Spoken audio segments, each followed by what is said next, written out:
Hi friend, आज हमारा रक्त संबंध का पार्ट नंबर 4 एग्ज़ाम में जो क्वेश्चन पूछे गए हैं उन क्वेश्चन के बारे में हम आज डिस्कशन करेंगे। ये मेरा टेलीग्राम ग्रुप है जिस पर आप रीजनिंग, मैथ, जीके उसके रिलेटेड कोई भी अपने डाउट मेरे साथ शेयर कर सकते हैं। आज का हमारा पहला क्वेश्चन कोडेड बेस पे है, जिसमें हमें पहले कोड दे रखा है कि P इंटू क्यू का मतलब P क्यू की पत्नी है और P प्लस क्यू का मतलब है कि P क्यू का बेटा है और भाग का मतलब है कि P क्यू की माँ है और माइनस है उसका मतलब है कि P क्यू की बहन है। तो हमें यहाँ पे ये पता लगाना है कि B भाजक H प्लस M, तो हमें B और M के बीच में रिलेशन फाइंड आउट करना है। तो सबसे पहले पीछे से स्टार्ट करना है। H प्लस M, प्लस का मतलब क्वेश्चन में दे रखा है कि P क्यू का बेटा, मतलब H जो है वो M का बेटा है, तो H M का बेटा है। फिर B भाजक H, भाजक का मतलब है कि P जो है वो Q की माँ है, यहाँ पे B जो है वो H की माँ है, B H की माँ है। तो हमें B और M में अगर H M का सन है तो B का भी सन होगा, और अगर ये मेल है तो ये फीमेल होगी, तो M जो होगा वो B का हस्बैंड होगा। ये क्वेश्चन हिंदी में है और इससे आगे सेम क्वेश्चन मैंने इंग्लिश में भी डाल रखा है, तो आप इंग्लिश वाले इस क्वेश्चन को यहाँ से देख सकते हैं। सेकंड क्वेश्चन है अरुण रोहित के पिता। अरुण जो है वो रोहित के पिता है। यहाँ पे मैंने प्लस का साइन इसलिए लगाया, मैंने आपको बोला था कि अगर मेल है तब प्लस का साइन यूज़ करना है और अगर फीमेल है तो माइनस का साइन यूज़ करना है। अरुण जो है वो रोहित के पिता है तो मतलब मेल है। रोहित माला का भाई है, रोहित जो है वो माला का भाई है। माला जो है वो दिलीप की पत्नी है, पत्नी मतलब फीमेल है। तो हमें फाइंड आउट करना है कि दिलीप रोहित के क्या लगता है। तो अगर रोहित माला का भाई है तो दिलीप जो होगा वो रोहित का जीजा होगा।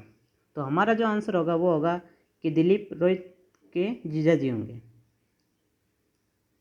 ये इंग्लिश में क्वेश्चन है।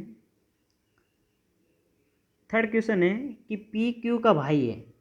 पी जो है वो क्यू का भाई है, भाई है मतलब मेल है, इसलिए मैंने यहाँ पे प्लस का साइन लगाया। एम क्यू की बहन है, एम जो है वो क्यू की बहन है, तो मैंने माइनस का साइन लगाया। टी जो है वो पी का भाई है, टी पी का भाई है, प्लस का साइन मतलब भाई मेल है। तो हमें फाइंड आउट करना है कि क्यू टी से क्या लगता है।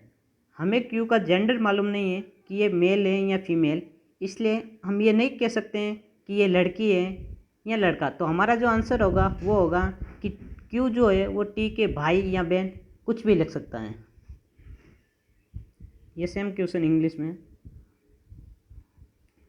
चौथा क्वेश्चन है यदि ए बी का भाई है, ए जो है वो मेल है, सी ए की बहन है, सी ए की बहन है मतलब फीमेल है, डी जो है वो ई का भाई है, डी ई का भाई है मतलब ई मेल है, डी मेल है, ई जो है वो बी की बेटी है, बेटी है मतलब फीमेल है, एफ जो है वो सी के पिता है। तो हमें फाइंड आउट करना है कि डी का अंकल कौन है। ये डी के पिताजी हैं, तो डी के ये तो बुआ हुई क्योंकि ये फीमेल है, ये मेल है, ये इसके भाई हैं, तो ए जो होंगे वो डी के अंकल होंगे। तो हमारा आंसर होगा ए, तो डी का अंकल ए है। ये सेम क्वेश्चन मैंने इंग्लिश में भी ये डाल रखा है। If A is the brother of B, C is sister of A, D is brother of E is daughter of B, F is father of C, तो हु इज़ डी अंकल। तो इसका answer होगा ए। आज का last question हमारा, अजय की ओर इशारा करते हुए राधा ने कहा उनके पिता मेरे दादाजी के इकलौते बेटे हैं, तो राधा का अजय से क्या संबंध है। तो ये ने यहाँ पे मैंने फाइंड आउट किया कि अजय की ओर इशारा करते हुए, अजय की ओर इशारा करते हुए राधा ने कहा कि उनके पिता मतलब अजय के पिता मेरे दादाजी मतलब राधा के दादाजी के इकलौते बेटे, इकलौते का मतलब होता है ओनली वन, मतलब जो राधा अजय के पिता हैं वही राधा के पिता हैं। तो हमें यही फाइंड आउट करना था कि राधा और अजय के बीच में क्या रिलेशन है। तो अगर अजय के दादा और राधा के दादा सेम है, मतलब अजय के जो फादर है वही राधा के फादर हैं, तो ये दोनों अजय के फादर के में बेटे हैं और राधा अजय के फादर की बेटी हैं, तो अजय और राधा में जो रिलेशन होगा वो होगा सिस्टर का। तो इसलिए राधा जो है वो अजय की बहन होगी। ये सेम क्वेश्चन मैंने इंग्लिश में भी इंग्लिश मीडियम वालों के लिए पुटअप किया है, जो आप आसानी से देख सकते हैं। Thanks for watching.